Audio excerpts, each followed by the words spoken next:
a lot of times, and this is people with their words, this is people with their eyes, like, I know what I want to say. I know what I'm feeling, but I don't know how to say it. Mm-hmm. I know what I like, but I don't know how to describe it. Mm-hmm. Sometimes I walk into a house and I'm like, this is it. But so for homeowners who are struggling with design, like they're building a house. So hopefully our listeners are those that have built, that are going to build, or curious about building. They know what, they have pictures they like, but what would you tell somebody that's struggling to manifest their design, or they don't know how to ask themselves the questions to figure out what they like? Mm-hmm. I think it kind of goes back to a Pinterest board. Pinterest is so cool. It's a search engine for photos. So it's just a really good way to save all of your ideas in one place. And when you have a designer, this is where I could look at someone's board and maybe I can help them interpret what they're liking about the space.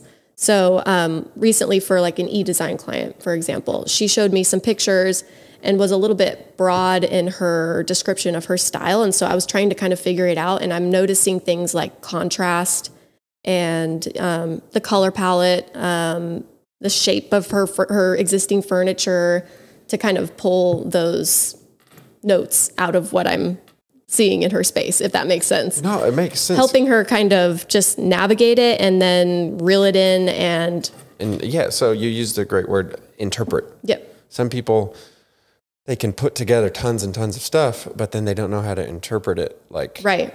What is similar about all these things? Right. What is things that's similar that I don't like? Mm-hmm. Oh, and then you can create like rules with which to build your design within. A way I like to start it too is if you're planning a kitchen or you're designing for a kitchen, have your kitchen mood board and just take an hour every night or whenever, scroll Pinterest and save anything that you like. Even if there are details that you don't like about it, just save anything that catches your eye.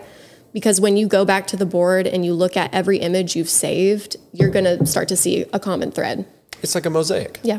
Yeah. I've never thought about Pinterest as a mosaic, or like in a design phase, what do I like?